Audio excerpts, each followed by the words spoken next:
할렐루야. 오늘 같이 나누실 하나님의 말씀 사도행전 6장 8절부터 15절까지의 말씀입니다. 사도행전 6장 8절부터 15절까지의 말씀을 우리 다 같이 한 목소리로 봉독하겠습니다. 스데반이 은혜와 권능이 충만하여 큰 기사와 표적을 민간에 행하니 이른바 자유민들 즉 구레네인 알렉산드리아인 길리기아와 아시아에서 온 사람들의 회당에서 어떤 자들이 일어나 스데반과 더불어 논쟁할세 스데반이 지혜와 성령으로 말함을 그들이 능히 당하지 못하여 사람들을 매수하여 말하게 하되 이 사람이 모세와 하나님을 모독하는 말을 하는 것을 우리가 들었노라 하게 하고 백성과 장로와 서기관들을 충동시켜 와서 잡아가지고 공회에 이르러 거짓 증인들을 세우니 이르되 이 사람이 이 거룩한 곳과 율법을 거슬러 말하기를 마지 아니하는도다. 그의 말에 이 나사렛 예수가 이곳을 헐고 또 모세가 우리에게 전하여 준 규례를 고치겠다 함을 우리가 들었노라 하거늘 공회 중에 앉은 사람들이 다 스데반을 주목하여 보니 그 얼굴이 천사의 얼굴과 같더라. 아멘. 오늘 이 말씀을 갖고 우리가 가져야 할 힘이란 제목으로 우리 같이 은혜를 나누겠습니다. 세상에서 제일 돈을 잘 버는 민족은 세계 경제의 80%를 차지하고 있는 유대 민족이라고 합니다. 현찰이 도는 곳에는 언제나 유대인도 따라 돈다고 할 정도로 이 부분에 있어서 대단한 민족이라고 할 수가 있습니다. 그런데 이 유대인들이 어떻게 부자가 되느냐를 살펴보면 남다르다는 것을 알 수가 있습니다. 이들에게는 인류 장사꾼의 수단이 있었던 것입니다. 보통 장사꾼들을 분류할 때는 세 가지 수준으로 분류한다고 합니다. 첫째는 그 물건이 꼭 필요한 사람에게 물건을 파는 장사꾼이 있는데 그 사람은 삼류 장사꾼이라고 합니다. 둘째로는 있어도 그만 없어도 그만인 사람에게 물건을 사게 하는 비교적 솜씨 좋은 장사꾼이 있는데 이 사람을 이류 장사꾼이라고 합니다. 셋째로는 인류 장사꾼이 있는데 이 사람은 물건이 전혀 필요 없는 사람에게 반드시 물건을 파는 이 고단수 장사꾼으로 유대인들이 여기에 해당된다고 합니다. 어떻게 해서든지 남의 주머니의 돈을 내 주머니로 끌어들여서 흑자를 보는 사람들입니다. 이런 정신이 유대인들로 세계 경제의 80%를 주무르는 힘 있는 민족이 되게 했고 현재 누구도 당치 못할 대단한 물질의 힘을 과시하고 있습니다. 물질의 힘은 크고 작게 여러 가지로 나타납니다. 어떤 집사님이 어렵사리 연세가 든 아버님을 전도했습니다. 그런데 연세가 드셔서 교회 처음 나오시다 보니까 목사님의 설교를 잘 알아듣지 못합니다. 그래도 주일이면 예배당 맨 앞자리에 앉아 계시는 것이 너무나 가슴이 뿌듯했습니다. 그런데 어느 날부터인지 교인들이 자꾸 아버님을 쳐다보면서 웃는 것입니다. 자세히 보니까 설교 시간이면 항상 졸고 계시고 심하면 코까지 고는 것이었습니다. 이 집사님은 교인들 보기가 민망했습니다. 그런데 그렇다고 해서 아직 신앙이 깊지 못하신 분께 그러지 마시라고 섣불리 말씀을 드릴 수도 없는 일이고 어떻게 해야 하나 고민했습니다. 그래서 하루는 어린 아들 녀석을 불러서 주일 낮 예배 때 할아버지 옆에 앉아서 설교 시간에 조시면 흔들어 깨워드려라. 그러면 한 주에 1,000원씩 주마. 부탁을 했습니다. 이후로 몇 주일이 지나도록 아버님은 조시지를 않더랍니다. 그런데 한 달 정도 지난 어느 주일이었습니다. 설교 시간에 이 할아버지가 꾸벅꾸벅 졸고 계시는데도 옆에 앉아있는 아이는 깨울 생각을 하지 않는 것이었습니다. 집에 와서 아들을 불러 물어봤습니다. 그러자 어린 아들이 대답합니다. 할아버지께서 흔들어 깨우지 않으면 3,000원 주신다고 했거든요. 이렇게 말하더랍니다. 그런데 물질이 갖는 힘이 이렇다면 또 다른 힘이 있습니다. 어느 신학대학 교수님이 집을 수리하기 위해서 모래와 자갈을 집 앞에 몇 트럭씩 실어다 부어놨습니다. 어느 날 아침에 파출소 순경이 이 집 주인을 찾아왔습니다. 마침 이 교수의 모친이 집을 지키고 계셨습니다. 이 순경이 나이 많은 노모에게 소리를 질렀습니다. 모래와 자갈을 왜 길가에 부어놨습니까? 통행에 방해가 된단 말입니다. 주인 양반 나오라고 하시오. 집에 없는데요. 어디 갔습니까? 그러면서 이 목에 핏대를 세우면서 이 노모를 다그칩니다. 예, 대통령하고 아침 식사를 같이 한다고 일찍 나갔습니다. 아니 그게 정말입니까? 내가 예수 믿는 사람인데 거짓말을 왜 합니까? 지금 우리 아들 집에 없습니다. 이 말을 들은 순경의 얼굴이 하얗게 질리더니 허리를 굽히면서 정중히 인사를 하는 것이었습니다. 나중에 우리 아들 오면 파출소로 가보라고 할까요? 순경이 두 손을 흔들면서 말합니다. 아닙니다. 제가 왔다 갔다 하는 말도 하지 마세요. 미안합니다. 몰라 뵙고 그만 실례를 했습니다. 그럼 안녕히 계십시오. 순경은 황급히 인사를 하고 가버렸습니다. 이 날은 연례 행사인 대통령을 위한 국가 조찬 기도회가 있었고 신학대학 교수인 아들은 거기에 참석을 하러 갔던 것이었습니다. 그러나 순경은 마치 이 집의 아들이 대단한 권력층쯤으로 알았던 것입니다. 이것이 권력이 가진 힘이라고 할 수가 있습니다. 그런데 또 다른 무시 못할 힘이 있습니다. 의학 용어 가운데 플라시보 효과라는 말이 있습니다. 플라시보 효과가 무엇이냐면 아무런 약효가 없는 약을 환자에게 투약하면서 이 약만 먹으면 반드시 병이 나을 거라며 거듭 강조하면 환자는 실제로 경과가 좋아진다는 것입니다. 수면제를 줘야 할 환자에게 수면제라고 말하고는 소화제를 주었을 때 이 환자는 수면제의 효과를 본다는 것입니다. 소화제를 먹고도 금방 잠이 든다는 것입니다. 또 열이 많은 사람에게 해열 성분이 전혀 없는 맹물을 해열제라고 말하고 투여했을 때 열이 내렸다는 임상보고가 있습니다. 또한 임상보고 가운데 이런 얘기도 있습니다. 프랑스의 한 여인이 모기약을 뿌리다가 살충제가 입에 들어가서 죽었습니다. 검시관이 해부를 해보니까 살충제의 성분은 하나도 나타나지 않았다고 합니다. 그렇다면 이 여인이 왜 죽은 것일까를 조사하다가 그 이유를 밝혀냈는데 그 원인이 쇼크사였습니다. 즉 살충제는 사실 입에 들어가지도 않았는데 내가 살충제를 먹었으니까 반드시 죽을 것이라는 그 충격 때문에 죽었다는 것입니다.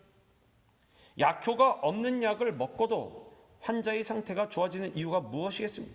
그것은 이 약만 먹으면 반드시 낫는다는 환자의 마음속에 있는 철석 같은 믿음 때문입니다. 이와 마찬가지로 어떤 일을 할 때 이건 틀림없이 잘 될 거다라는 생각으로 일을 진행하면 반드시 성공한다는 것입니다. 왜냐하면 스스로에 대해서 자기가 가지는 자기 확신이 그렇게 만드는 것입니다. 성공하는 사람들의 얼굴을 보시기 바랍니다. 그들의 얼굴은 한결같이 신념으로 가득 차 있습니다. 신념이 있는 사람의 얼굴은 활기차 보이고 활기차게 일을 하는 사람은 성공하게 되는 것입니다. 이것이 플라시보 성공학입니다. 이처럼 사람은 자신만이 믿고 신뢰하는 것이 무엇이냐에 따라 삶의 방향과 질이 달라지게 되는 것입니다. 사람에게는 강한 육체적인 욕구가 있습니다. 이 육체적인 욕구는 먹거나 입거나 소유하는 것을 통해서 해결할 수가 있습니다.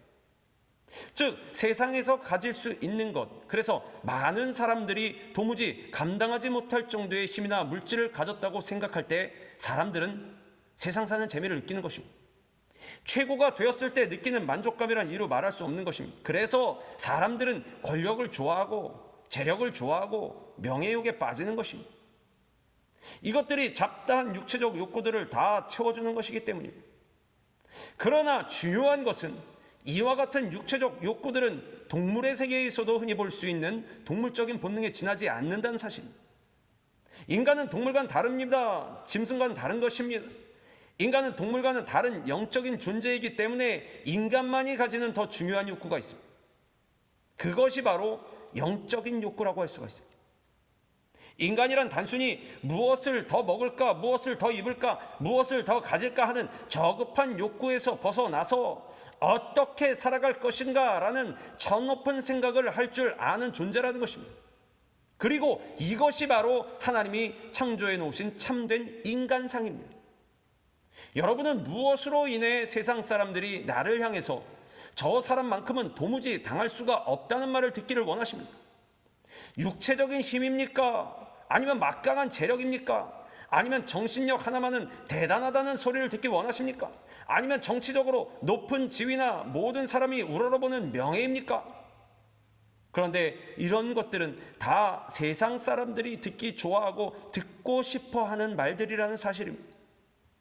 오늘 본문에 보면 세상의 힘과는 좀 다른 것으로 세상 사람들이 당치 못했던 사람이 나옵니다. 그가 바로 스데반입니다.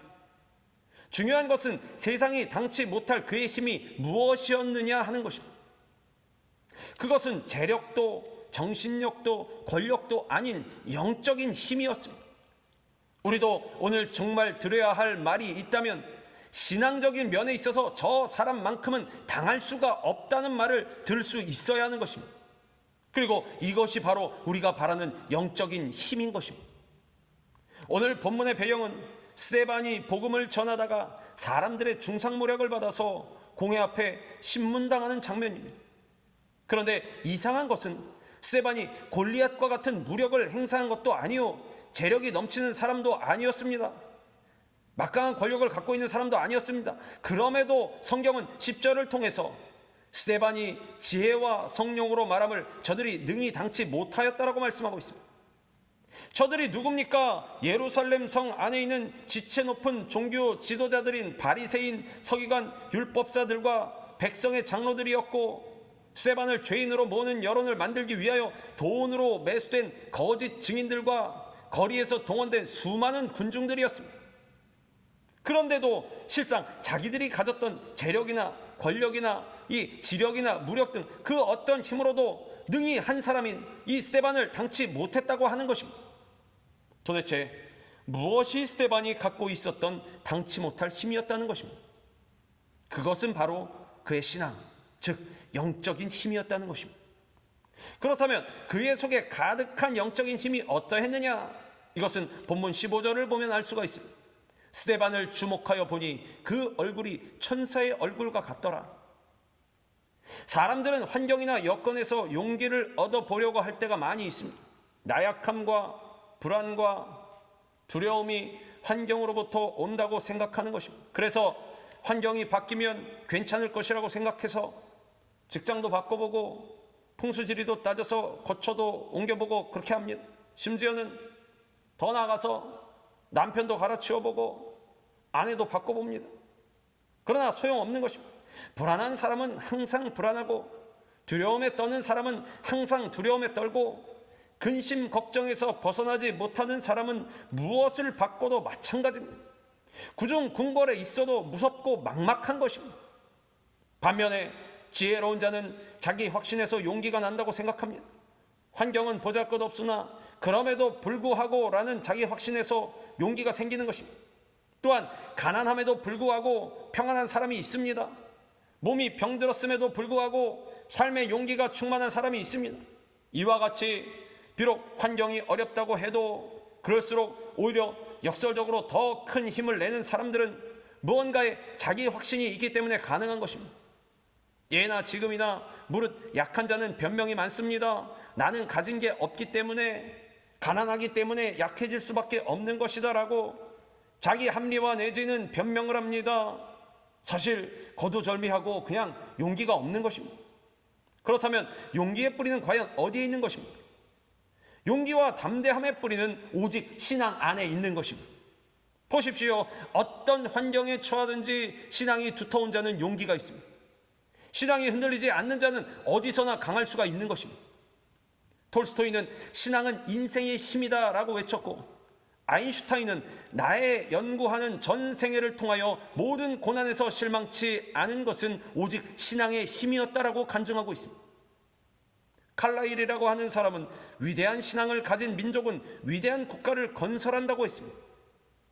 이토록 신앙이란 인생의 전부가 되는 것입니다. 그 인생 속에 감춰진 신앙이 있는 사람은 언제나 그것이 삶의 모습으로 나타나게 되어 있는 것입니다. 하나님은 인간을 창조하실 때 그 속에 감정을 감추지 못하고 드러나게 하셨습니다. 기분 좋을 때는 좋은 대로, 기분이 나쁠 때는 나쁜 대로 다 나타나 보이게 만드셨습니다. 아무리 숨긴다고 해도 결국에 숨길 수가 없는 것입니다. 그런데 그 감정이 어디에 가장 먼저 나타납니까? 바로 얼굴입니다. 이 얼굴에 웃음으로 나타나기도 하고 불그락 푸르락 나타나기도 하는 것입니다. 창세기에 보면 가인이 하나님께서 동생 아벨의 제사만 받고 자기의 제사를 받지 않자 그 얼굴에 금방 그 기분이 나타났습니다. 안색이 변했다고 했습니다. 그걸 보신 하나님께서 뭐라 말씀하십니까? 내 안색이 변하면 어찌미뇨? 내 기분이 바로 얼굴에 나타났다는 것입니다. 그래서 얼굴은 마음의 창문이라고 하는 것입니다. 마음 속에, 생각 속에 무엇이 있느냐에 따라 그 얼굴에 나타난다는 것입니다. 마음에 근심이 있는 사람은 얼굴에도 그늘이 집니다. 그러나 마음에 기쁨과 은혜와 빛이 있으면 얼굴에서도 빛이 나는 것입니다.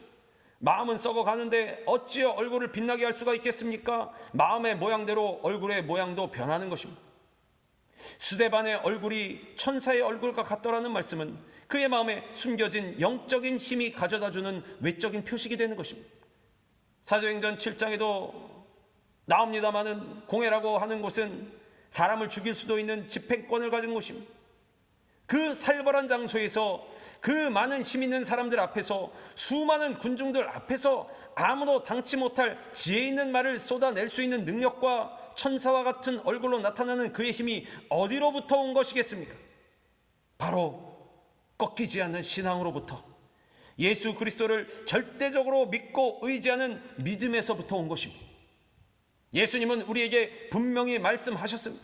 세상에서는 너희가 환난을 당하나 담대하라, 내가 세상을 이기었노라. 지금 스데반은 유대교의 쟁쟁한 지식인과 지도자들과 사역자들과 논쟁을 하고 있습니다. 예수 그리스도를 메시아로 인정하지 않는 자들에게 복음을 전하고 있는 것입니다. 말 그대로 수많은 적들에게 둘러싸여서 우겨쌈을 당하고 린치를 당하고 있는데 어떻게 얼굴이 천사와 같이 빛날 수가 있겠습니까? 인상을 쓰고 땀을 흘리면서 이 말발에서도 밀리지 않고자 없는 지식도 짜내서 힘들게 싸워야 하는 상황입니다. 지금 이들은 나를 죽이고자 없는 증인까지 돈을 주고 만들어서 말을 맞추고 누명을 씌우고 있습니다. 3명만 모이면 없는 죄도 만들어낸다고 하던데, 인간적으로 볼 때 스데반은 그야말로 벼랑 끝에 선 것입니다. 그런데 이런 상황에서 스데반의 얼굴은 기쁨과 평안 가운데 천사와 같이 빛나고 있었다는 것입니다. 이것이 바로 예수 그리스도가 우리에게 주시는 세상이 절대로 줄 수 없는 참 평안이요 안식인 것입니다. 우리의 요새요 산성이며 방패가 되시고 피할 바위가 되시는 예수님을 손톱만큼도 의심하지 않고 온전히 신뢰하는 믿음과 확신의 근거에서 나오는 고요함이라고 할 수가 있습니다. 스데반은 목숨이 위태로운 상황에서 기뻐하라, 기도하라, 감사하라는 주님의 명령을 묵묵히 실천하고 있었던 것인지도 모릅니다. 확실한 것은 스데반은 담대하게 이들 앞에서 예수 그리스도를 증거하고 결국 자신을 돌로 치는 사람들을 예수님의 마음으로 용서하고 하나님 품에 안겼다는 사실입니다. 그리고 이 두려움 없는 스데반의 신앙으로 말미암아 그리스도인을 핍박하고 죽이고 옥에 가뒀던 대표적인 반기독교주의자인 사울이라는 청년이 변화되어서 예수 그리스도 이후에 하나님께 가장 크게 쓰임받은 위대한 종인 사도 바울이 되었다는 것입니다. 한 알의 씨앗이 모든 역경과 어려움을 담대히 뚫고 썩어져서 어마어마한 나무로 성장하여 풍성한 열매를 맺은 것입니다. 이 작은 씨앗을 어떤 세력도 당할 수 없었던 것은 바로 흔들리지 않는 신앙의 힘 때문이었습니다. 하나님은 오늘도 우리에게 말씀하십니다. 너의 신앙은 무엇이냐? 너의 믿음은 어디에 있느냐? 너는 무엇을 바라보며 살고 있느냐? 천사의 얼굴은 아무나 가질 수 있는 얼굴이 아닙니다. 마음이 천사의 마음이어야 가질 수 있는 얼굴입니다. 마음속에 시기와 질투와 원망과 온갖 악독함이 가득한데 그 얼굴이 천사와 같을 수는 없는 것입니다. 우리가 예수 그리스도를 닮지 않으면 절대로 스데반과 같은 얼굴이 나올 수가 없습니다. 예수 그리스도의 성품을 닮아서 하나님만을 바라보고 어느 곳에서나 하나님을 예배하고 나가서는 세상의 복음을 증거하고 늘 하나님이 나와 함께 하심을 의심하지 않는 그런 믿음을 간직한 사람이 되어야 하는 것입니다. 환난과 핍박이 있어도 오로지 나의 주인 되시는 예수님만 바라보고 오직 예수님으로 인하여 기뻐하는 신앙, 그 신앙이 있을 때 우리의 마음은 천사의 마음이 되고 우리의 얼굴은 천사의 얼굴이 되는 것입니다. 이와 같이 우리 믿는 자의 가슴 속에 무엇보다도 귀하고 아름다운 신앙이 가득 담겨져 있어서 우리 모두가 어떠한 상황이라도 어떤 여건이라도 세상 그 어떤 세력이라도 당치 못할 하나님의 사람들로 살아가는 능력의 일꾼들이 되어가기를 주님의 이름으로 축원합니다. 기도하겠습니다. 사랑과 은혜가 무한하시고 풍성하신 우리 주 하나님 아버지 감사합니다.